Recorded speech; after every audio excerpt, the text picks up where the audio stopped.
qui ne me donne aucune stratégie. Un général qui me raconte des stupidités, des bobards. Un général qui est là, ça fait 5, 10, 15, 20 ans général.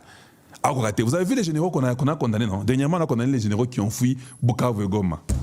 Aucun d'eux n'a moins de 65 ans. Donc, le président Tshisekedi ne peut même pas les mettre à la retraite. Est-ce que nous sommes obligés d'avoir les généraux? Un pays, vous avez la guerre de 31 ans. Les Américains viennent vous aider à la guerre là. C'est-à-dire qu'on n'a pas besoin d'un général. On n'en a pas besoin. Tshisekedi devait entrer dans son bureau, s'asseoir, faire une ordonnance présidentielle, mettre tous les généraux à la retraite, tous. Et il n'aura pas mal fait. Parce qu'ils sont là, on n'a pas gagné la guerre. Pourquoi il les garde? Pourquoi il les paye?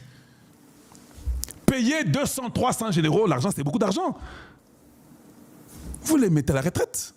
Vous gardez 3-4 généraux qui sont importants, qui peuvent nous aider. Comme les Kassongo, comme les Dikapent qui sont fidèles à la nation, comme les Luboya. Moi j'étais clair. J'ai dit Bitumba Oya Luboya ya Ituri, que vous voyez les Thomas Lubanga venir, Bazo Mekaba Okate, Bao Betabango. Luboya nous a prouvé, noir sur manger l'argent là. Vous n'avez pas honte? S'il y avait une possibilité que Mbongwane Simbota na Kingwe Bomayo, je serais très content. Donc toi tu es content d'avoir l'argent d'un peuple. Mais on tue ces peuples-là chaque jour. Vous pensez que quand ces Rwandais-là arriveront à prendre vos villes et vos villages, ils vont vous donner ce que vous avez besoin. Un exemple simple. Ils ont fait ça quand ils venaient avec Mouzé. Mouzé les a roulés. Quand ils sont venus maintenant, vous avez vu ce qu'ils ont fait à Goma? Ils ont mis que les Tutsis. Ils commencent à aller dès le début pour vous faire croire que c'est comme ça que ça sera.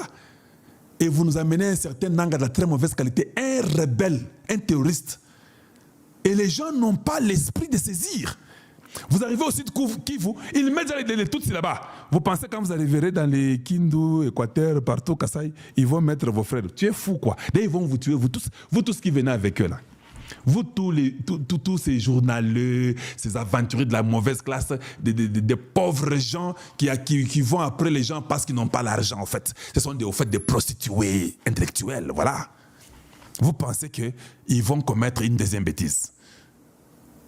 Vous pensez que quand nous allons à Washington et que nous faisons tout et que nous insistons pour que les choses changent là, parce que nous ne connaissons pas les dangers. Nous connaissons les dangers. Voilà pourquoi on les fait gratuitement. Pour que ça réussisse. Donc, moi j'invite juste pour aider ces jeunes tous ici, sortez-les de là. Faites-lui déjà la retraite anticipée. Envoyez-lui à la retraite. Comment vous pensez être le plus intelligent du monde? Ça sont les notions basiques, comme on les appelle. Ça n'a rien à voir avec une intelligence extrême. Ce sont des notions basiques que tout le monde devait savoir. Les Louba de l'Angola vous font la guerre, vous ne mettez pas un Moulouba au front. Ils peuvent avoir des acquaintances quelque part. Tout le banéni.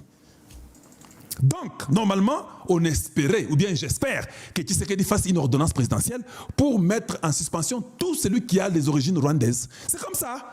Les gens vont parler dans le monde, mais nous avons les alibis qu'on peut avancer pour dire qu'il a fait ça pour mettre fin à la guerre. C'est comme ça. Bon, maintenant, vous avez ces gens-là, les Tutsis qui sont là-bas, qui vous mettez au front. Nous ne faisons que perdre des territoires. À quoi sont-ils bons? Parce qu'ils sont congolais, vous viendrez nous dire que vous avez un congolais, vous avez un problème, ils ont tribalisme, d'accord.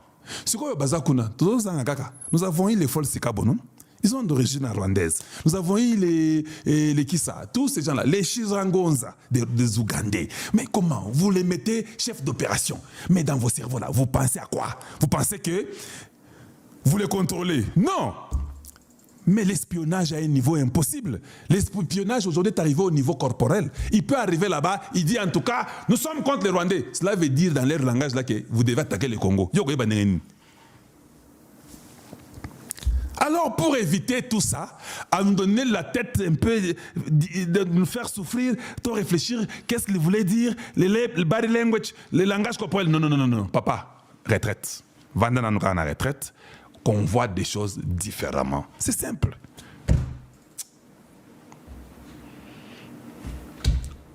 Donald Trump. Lisons un peu Donald Trump. Lisons. Peut-être ça peut nous aider. Voyons un peu voir si on peut lire.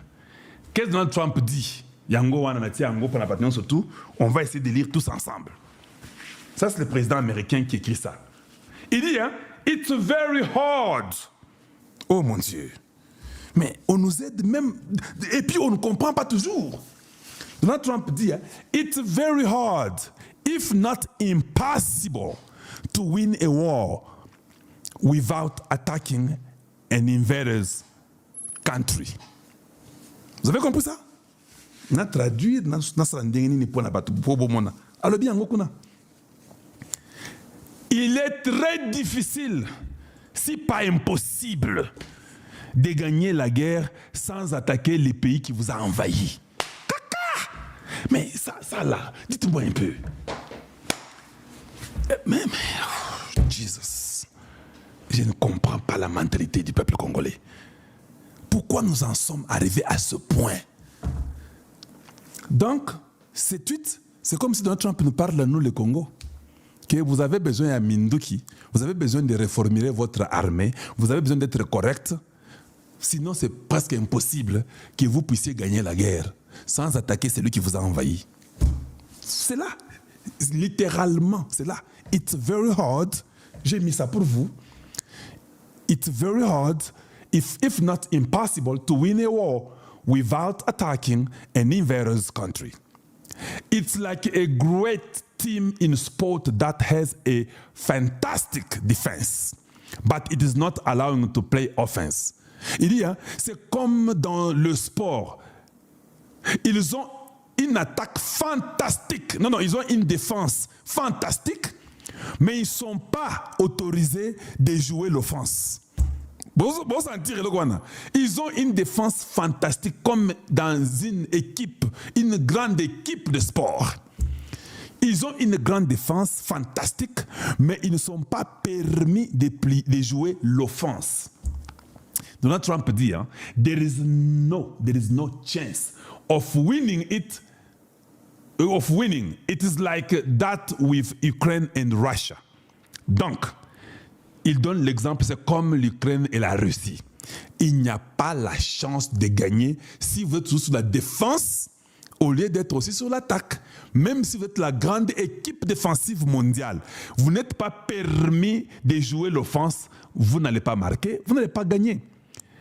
Crooked and grossly importantly, Joe Biden could not let Ukraine fight back, only defend. Est-ce que c'est ce que Donald Trump dit là? Est-ce que ça ne concerne pas le Congo? N'est-ce pas Joe Biden dont il est en train de dire que avec Anthony Blinken, venez nous calmer nous au Congo? On disait que nous sommes là en train de faire les replis stratégiques et puis nous devons seulement, on condamne le Rwanda, nous n'attaquons pas, nous nous plaignons, comment on appelle, les porte-paroles de l'armée, que non, nous disons à la communauté nationale que nous avons été attaqués, nous avons été en tout cas envoyés et consorts. Ah, Bandeko Nangaï. Comment, pourquoi nous en sommes arrivés à ce point-là? Comment ça? Comment ça? Et puis il dit, how did that work out? Comment cela a été comme résultat? Regardless, it is a war that could have never happened. Malgré tout ça, ce n'est même pas une guerre qui devrait réellement exister ou arriver. Zéro chance que cette guerre aurait été arrivée si j'étais le président des États-Unis. C'est exactement la même chose avec le Congo démocratique. Le Rwanda vient, ils volent vos minéraux, ils vendent les minéraux. Cet argent-là, ils vont acheter les armes, ils viennent, ils vous tuent, ils prennent vos minéraux, ils vont... Comment la guerre la terminera? Dites-moi un peu. Parce que, la guerre est financée et pas minéraux nabino, ndeo est financée avec quelques députés complices, quelques sénateurs de l'Est complices, même les sénateurs de l'Ouest, quelques-uns complices. Ils sont là, Liambongo, on les paye par le Rwanda, baké bazu minéraux nabino, baké ba tekisi, ndamo ba construire Rwanda, mouké ba sumi minduki ebele, ba yesu ba bunisi bino. Yo, osaka la défense. Oh, le Congo, c'est un pays grand, vous savez, tout ça. Oui, mettez tous et toutes là, nous sommes des Congolais, ils sont Congolais, ils peuvent être là-bas, ils sont généraux, Kabila les amis et comme ça. Atambo Kangwe Abazoba. C'est comme ça qu'on peut vivre? Vous pensez que vous réfléchissez que vous allez gagner cette guerre-là? J'ai dit ça pourquoi? Parce que il y a un deal qui arrive. Qu'est-ce que nous faisons en tant que Congolais? Il y a un deal qui arrive. Même les Américains commencent à donner des exemples. Un président américain qui commence à vous dire que vous n'avez pas la chance de gagner cette guerre-là. Ce qui est arrivé en Ukraine, on a parlé en Europe, non? C'est exactement ce qui est arrivé au Congo démocratique. On protège l'Ukraine, on condamne la Russie. Ici, on ne condamne pas les Rwandais, on ne sanctionne pas les Rwandais, et puis on laisse le Congo. C'était la même chose. Mais Donald Trump a donné une illustration très correcte. Nde oyo komela biso na Congo. Nde oyo komela biso na Congo. Donc, aucune stratégie. Pourquoi moi, en tant que Tshisekedi, je laisserai un général qui ne me donne aucune stratégie?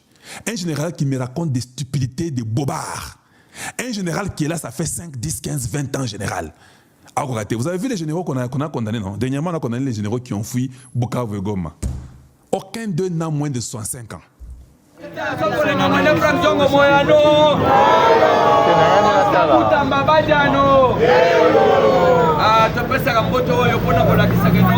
Le président de la République Azali symbole ya unité nationale. Muluba Mukongo Muswahili Tande Kongo Tukubeto Naber. Je suis le président chinois. Na yelelo koto solo landam. Na di solo wana tokobeta masolo ya dossier dialogue. Tokoya kosimba dossier, je n'ai que 11 yango wana. Akosala 1 minute na beti na silisi, 1 minute na beti na silisi. Tokobeta dossier dialogue, on a 5 ans pas président de la République. Basango bakoti déjà Kindoki. Tolalisi bango na set beti fimbu. Peut-être bakotonda Kindoki wana na Mwasa. Fatika koyoka. Toye kozwa Uvira.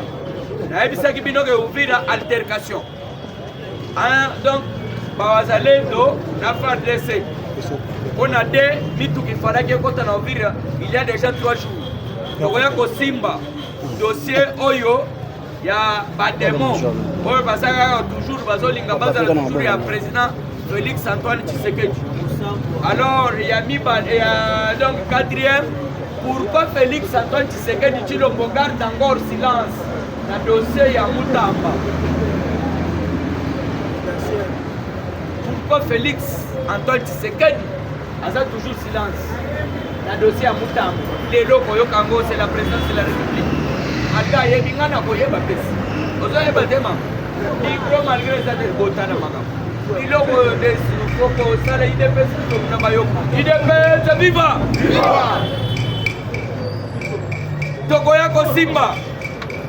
Dossier ya Tabombeki. Koko ya Kindoki ya Makasi a organisé biloko na ekuna. Tokoyoka batuye apesi ba invitation. Banani déjà baza sur place. Alors nasuka de na kosilisa na dossier ya mwana Papa Mboso. Junior Mboso bache mignote. Le peut-être le deuxième jour na Boloko. Alors dessus ko salani ko ete combattant. Oui. Na silisale na zo misi micro. Ko ete. Oui. To bandi. Dialogue. Pourquoi tombolo moment le grand esprit. Basango bakoti Kindoki par rapport à nini. Dende konanga église catholique. Ko lia sous communauté. Bato ba violer ba maman, permettez-moi le terme. Bato yo ba kundi batu vivant. Bato oyo babeti mutu masasi vivambo tan. Mutu oyo azwi fimbo abeti mutu akufi sango azolinga yo fanda na ye osolola na ye. Mwana ya 2 ans ndeko na ye ya 4 mois akufi azoyeba te eske mwana wana kokunda moninga. So bato bazosala makambo wana. Puisque dialogue c'est blanchir tous ceux qui nous ont tués. Donc bananga ba kabila ba bisiko ba nani nyoto wana baya to fanda na mesa. Or que le peuple congolais va suivre makambo nyonso to ba pesi fachi. Balobi na fachi beton to pesi chance. Kamba biso lisusu. Batalaki dialogue te. Batalaki union sacrée te. Ça dit élection. IDPS viva. Viva. Les loyaux batalaki pe c'est ça que à Olengangol.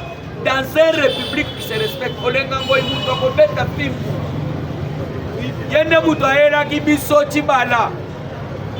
Les autres, c'est ça, et c'est Koufi. C'est ça, et c'est Koufi. Mais comment bazoya lisusu na dialogue, au moins ni show la télémi, à l'objet que notre zolinga transition. Et puis vous allez permettre, peut-être le baga pour Dodo Kamba, mais Dodo Kamba a zongi Moutou. À l'objet, les catholiques ont un plan caché. Dodo Kamba, vous l'avez très bien. À l'objet, vous avez un plan caché à côté de dialogue. D'où le peuple congolais. À l'objet, le chef de l'État Boye. Biso Tolingi dialogue, hein? Peut-être que nous cité, mais Yoka, pourquoi Tolingi dialogue? On en a fait combien? Il y a un doyen ici. 60aine ou 80aine. Et dialogue. Et pourquoi nous les intellectuels, on nous amène toujours les solutions qui ont toujours échoué? Dialogue tosi tosala. Et puis ça biso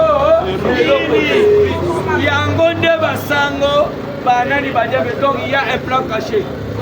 Alors tolobi boye mokozamboka faci beton makambo dialogue abu ya naleki na lombangu mpona sote Uvira bazalendo balobi boye en réalité basi boyoka dossier bazalendo bamoni mituka mibale ezoya FARDC baza na kati ya FARDC baza na baétranger baza na barwandais ebele na kati bazokota na bango.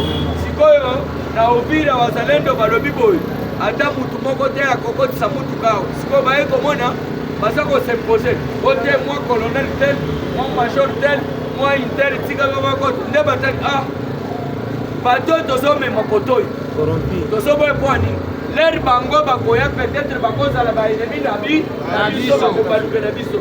C'est pourquoi toboyi mutuka ata moko ekota te. Les FARDC ont refusé.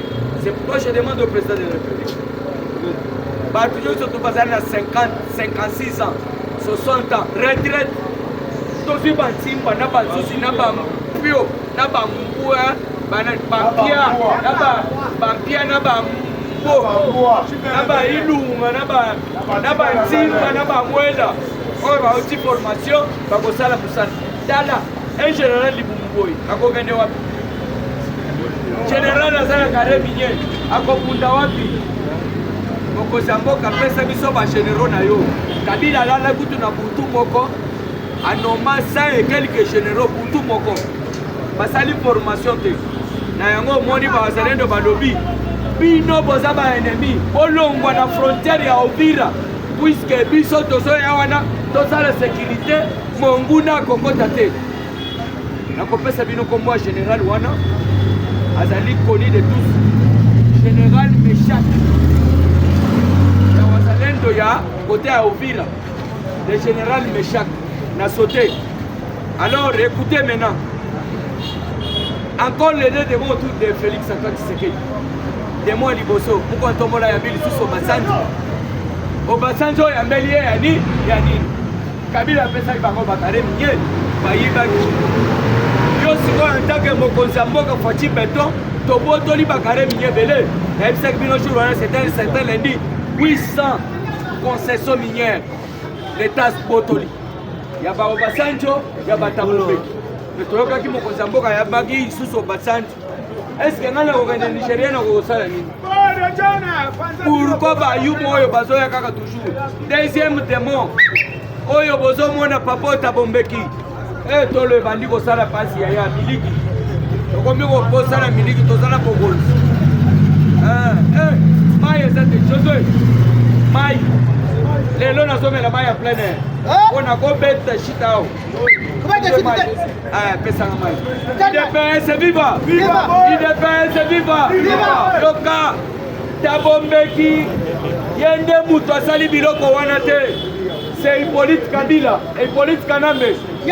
Nayebisaki bino, un Congolais aza muto ba manipuler à l'œil nu. Maman Sifa à l'âge de abotami na 61, Kabila abotami, Kanambe abotami na 71. Maman nini bo permettre maman nini akobota mwana na 10 ans. Rien qu'au Congo, o bazoko kosa biso à l'œil nu. Ozolanda, Maman Sifa 1961. Papa Zoyoka. Kabila, PPD va lever à votre en 1971. Quel écart? Il y a 9 ans. Dabombe Kisikoyo, à Sali Klik Naye, Bobango, la 4 wana, Bazo Lukande Mouton Tshisekedi. Ache Bango Klebo. Na Loba Boyo Kagate. Fati Abotoli ba concession minière. Ya Kabila eza na kati. Yamano yoki cours d'ordre militaire et sengi confiscation ya bien. Naba immeuble, naba meuble ya politique kanambe. Te kanda wane pesi. Makambu nyonso.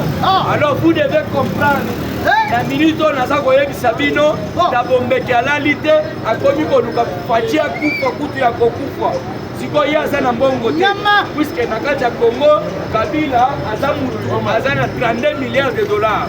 Na 32 milliards de dollars a financé a pesi Dabombeki mbongo. Kende organisé. Na bado a organisé a kei kobengisa Vital Kamerhe. Vital Kamerhe, je l'ai dit au conditionnel. Aza déjà en Afrique ici.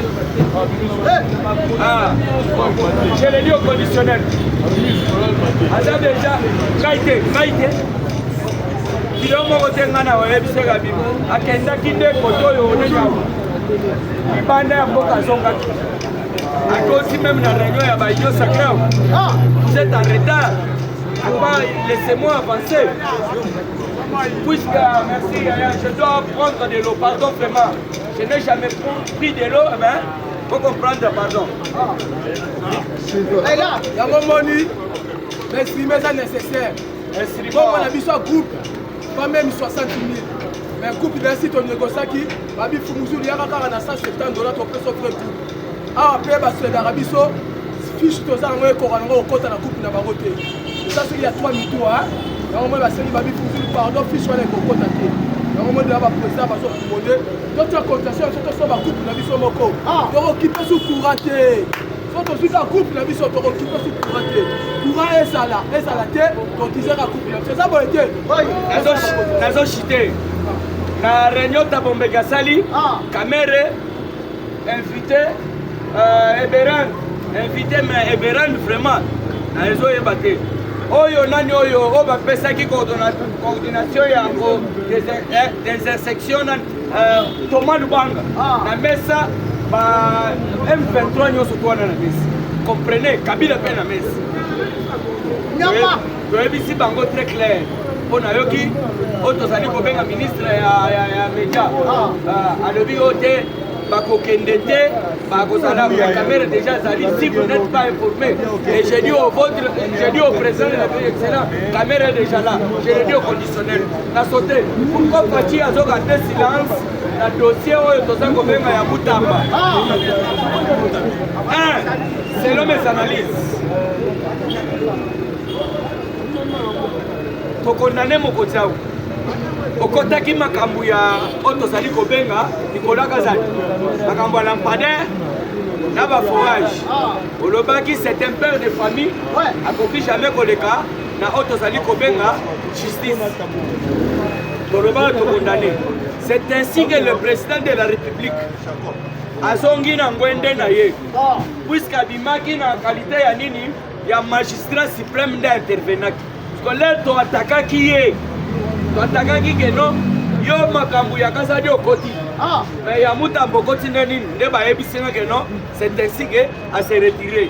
Deux, ya mibale ezali otozali kobenga donc tribalisme bakoya koloba keno Mutamba aza ya côté na ye même province puisque Fati baza même province ça allait à l'est mais na uti ko expliquer makambo Kazadi te papa na lobi Kazadi keno dans sa qualité. Magistrat suprême, dans le bac, c'est un père de famille. Parce que depuis ton attaque qui est, même la glace, il faut qu'on ait un attentif. Et ça, radio, même Phil Bossamba. Dans le lobby boy, pourquoi Fati garde dans le silence? na makambo ya dossier ya Mutamba bokoyoka ntina azokende koshite na dossier ya Mutamba ekomi nazoloba yo ozoyoka te obandi kozongela lisusu papa azoke busala ya liboso ezali boye tokondanaki mokonzi ke yo okoti dossier ya Kazadi ozokota te ya Mutamba nde balobi ke non dans sa qualité ya magistrat suprême nde akotaki koleto atake ye ase retira alobi ata mwana nanga soki bakangi ye nakokota ye te puiske asi ayebisa biso kene ozala mwana mai nanga ozala moto totanga na yo ozala membre de famille soki oyibi bakokanga yo alors nde yango wana omoni ase retire dede ekokoma dossier ya tribalisme akomi kokotela ye puiske baza province moko bakangi basoyili awa atikali koloba te ya misatu constitution constitution yango wana boro ifo tochange yango nde en désordre justice eza indépendante sénat indépendante assemblée indépendante chef de l'état ye mpe aza kuna ndenge na ye donc tochange constitution atake no mokonzi lelo bakangi ngai boye pendake nalobi vérité te botika ye te yango wana alors pour clore na dossier ya Mutamba eye vos apaisement omonaki déjà makambo eselameka c'était le 27 Mutamba azoya bakomi kobengaka ezonga na kozonga ndenge ni bachef coutumier bayebisi bambila beta masasi mpe moyen bima eza te krili eske garde républicaine bokoki koya te si baye situation osi je vous dis des choses réelles. Alors la cour est très intelligente. Azolora par quel moyen a condamné Mutamba sans donc autosali kobenga manipulation ou soit tension na kati ya mboka puisque posa na bango déjà ngana sina ebisibino. Et alors le président de la République a intervenu peut-être dans ce qu'il devait le mois de la fin. Bon, wana na solo banda ndenge na ce sont mes analyses. Lelo na so mona te cour que non ego luka moyen et a quitté Mutamba. Na yebité ce qui est le bita président, vous êtes vraiment malade. Bah quitter Mutamba. Mais ceux qui va condamner Mutamba, il y a que Mutamba peut-être par la voie à grâce présidentielle ou soit le gouvernement économique puisque les éphémères, Mutamba est ministre de l'Agriculture. C'est ainsi. Alors, pour na kende koshite peut-être na yangwana, vous devez comprendre que nous na makamundenge soko kende. Ah, on est na soloba. Junior Mbosso Ozare. Mwana ya Mbosso. Oh, le bail a démissionné. Peut-être yo ko sala analyse. Alobi mabe. Ok. Ok. Criminel bazo sala boy. Pardon, elle mon condamné à 6 professionnels.